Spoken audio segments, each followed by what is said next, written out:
and they handcuffed them around the pipe. And they beat them, and they beat them, and they beat them. They drove down the road a couple of miles. She said that all 4 of them raped her. People want to put it aside and move on, but it's something that always will be here.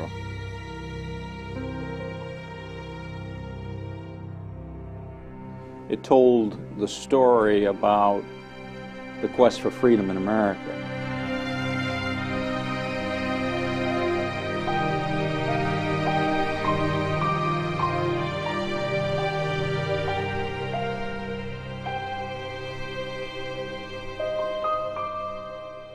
First, it was just hard to get a sense of what really even happened. There was a young couple, the Pagets, Willie and Norma Paget. They were coming home late at night. Their car broke down. They pulled over to the side of the road. Willie Paget was trying to get the car started. And that's the point where sort of the story separates, and you kind of have 2 completely different versions at that point. The story that they told was that a vehicle came by, saw that they were in distress. It was 4 black men that offered to push the car off and help them, that after a period of time they stopped pushing the car. Willie Paget had a discussion with them. They quarreled. These men supposedly jumped him. He supposedly defended himself, struck them with a stick, but they overpowered him, took his wife away in their car, and that was the last Willie saw of her until the next morning, early Saturday morning, when he was reunited with his wife, and she said that she had been raped. Willie Paget got a ride back to town, went to the sheriff's office in Lake County in Leesburg, and reported that his wife had been abducted by 4 Negroes.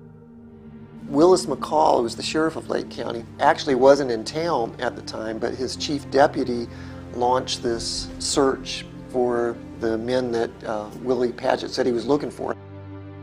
They drove all around. They got to Groveland, and Willie Paget said, "There's the car." He and the deputy went in, arrested Walter Irvin and Samuel Shepard, and then they picked up Charlie Greenlee, who was a young 16-year-old boy that was really sleeping in the railroad station, trying to get a ride back to his home. Greenlee was later identified by Norma Paget as being one of the people who had attacked her. So they had 3 in jail. Ernest Thomas fled the county. A manhunt was launched. This posse of white men chased him all over the state, caught him up near Taylor County, and actually shot him to death.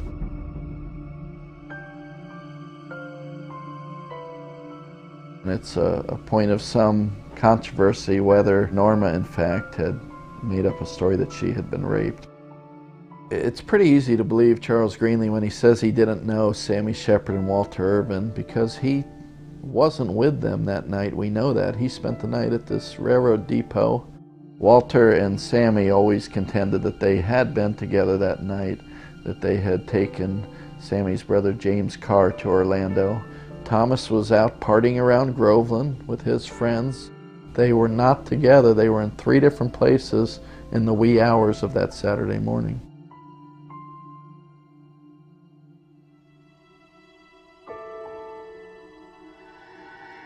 This is easy for the authorities. This gets a lot of people off the hook.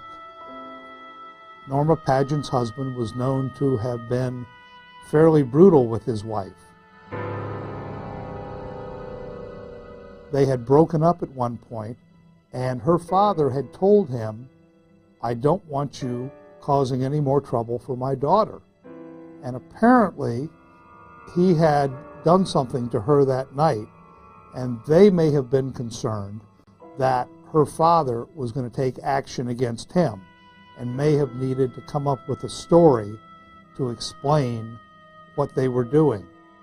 For Sheriff Willis McCall, his primary job was to turn out citrus workers, and historically the grove owners had turned to him to supply black workers. But after World War II, blacks returning from the Army didn't want to do this. They wanted something better.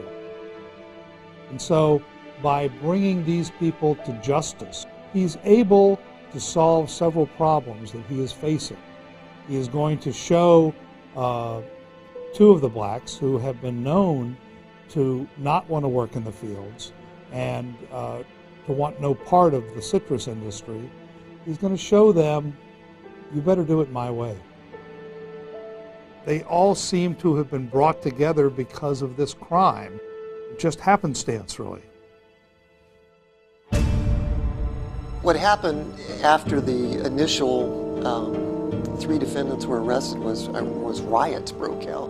Black neighborhoods were being shot up, some houses were burned, mobs were sort of circling through Groveland. Several nights of rioting went on to the point that the governor of Florida, Fuller Warren, had to call out the National Guard. It was a huge story all over the country. I remember seeing sandbags, and I remember seeing a .50 caliber machine gun. And at that time, people that lived on one side of the town, black people per se, if they wanted to cross over to the other side of town, there would be a National Guardsman. He would get on the hood of the car and ride with them on the other side, I guess for their own personal protection. They burnt down about 3 houses in Bay Lake. And I learned later from my daddy that they came to burn our house down too. But Mr. Edge stopped them. Willis McCall, to protect the 3 surviving defendants, took them to Rayford State Prison. A couple days later, Harry T. Moore, the head of the Florida NAACP, and the national office of the NAACP sent representatives to Rayford. They made it clear that they had been brutalized by McCall. McCall has a well-documented track record of not only beating prisoners, but eventually killing a prisoner in his custody. And there is absolutely no reason to doubt them. They had marks on their bodies.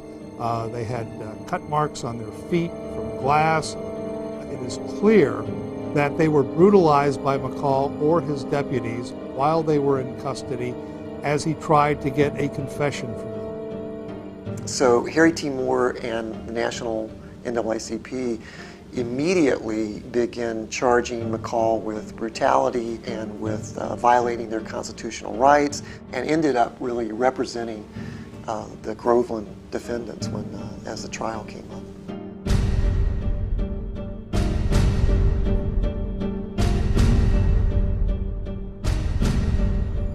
The trial itself is a mockery. The Orlando Sentinel, even before the trial begins, has run a front-page editorial cartoon showing electric chairs that they intend for these young men to occupy. She pointed her finger at each one of the defendants. She described how they raped her in very blunt detail. It was a powerful testimony. With all of the baggage about rape and black men and a white woman, innocence and evil unfolded in this story, this was an assault on white America, not just on this white woman. There was no way a white jury was going to release 3 blacks accused of raping a white woman. That no matter how shallow the evidence was, no matter what they thought of the people involved, they were going to have to come back with a conviction if they were going to continue living in that county.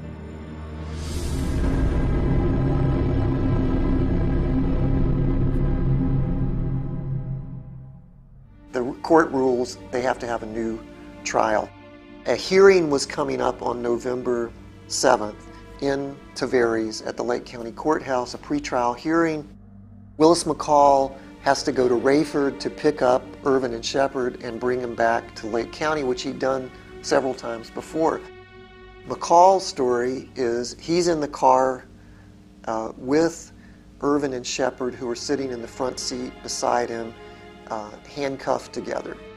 Yates is now in his own car, driving ahead, looking for a lynch mob. making sure that the road is clear. He had a wiggle in the front of the car that a tire was going flat or he had some kind of problem. He said he stopped, he looked at it, got back in the car, drove on further, pulled over again, he had a flat tire. When he got the prisoners out of the car, asked them to get out of the car to help him change this tire, that Shepard struck him with the flashlight that Willis McCall had left on the seat of the car and told Walter Irvin to grab his gun. That McCall pulled out his revolver and shot them in self-defense and kept firing until he knew that they were down and that he was safe. Shepard died at the scene. He was shot in the head. Irvin received 3 bullet wounds but miraculously survived. The next day he told a very different story. He told us that when they got to Wedsdale, they pulled off the road and they got on the dirt road to go to the Barries. When they got about 10 miles out of Wedsdale, Mr. McCall started jimmering, shaking his steering wheel, cough like you got a flat tire. When he did finally stop, he walked in front of the car, came round to the side of Sam's door. When he opened the door for Sam, as Sam turned to get out of the car, Walter Lee said he shot him right in his forehead. Just like that. He said he shot him so fast and he felt his weight moving until he knew that Sam was dead. He said, but by that time, he had done shot him also. And he said he remembered hearing him say, "Come on back, I have killed the son of a bitches." He said, but when Mr. Yates got back and he was shining his light on him, he kicked Sam and he shined the light on him and said, but this is not dead. And he said he pulled out his gun and he aimed right at his head. And it went in the neck. And he said that time he was out. He tried to pretend like he was dead so that they wouldn't, kill him. But he still was alive.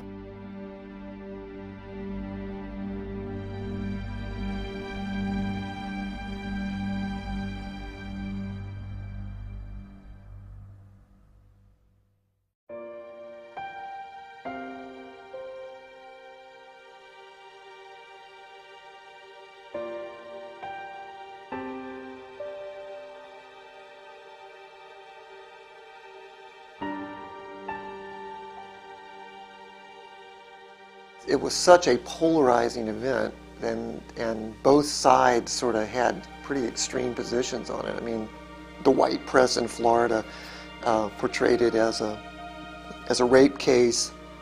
What a horrendous thing, and look what these young black men did. The black press and more liberal papers in Florida portrayed it as sort of a racial atrocity.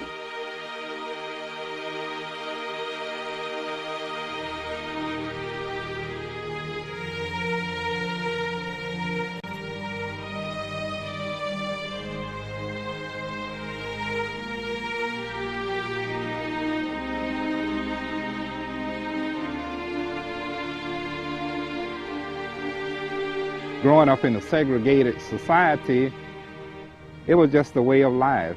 He was an icon of being a man you didn't want to have any confrontation with, and it was instilled in most of the black children. So when you hear Willis V. McCall, that was a man you didn't tangle with.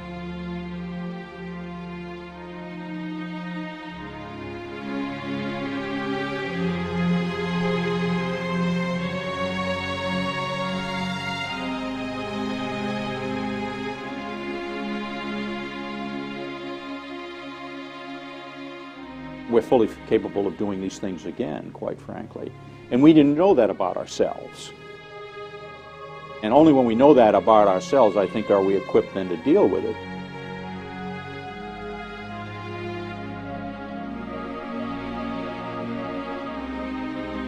Charles Greenlee, to me, is a hero. He took everything that a system that was badly stacked against him and the people of his race could dish out, and he survived. And the beauty of Charles Greenlee is that he's not bitter. The people who don't think this is an important chapter of history, I think they need to learn a lesson from the people who have survived from the original members of the Groveland Four.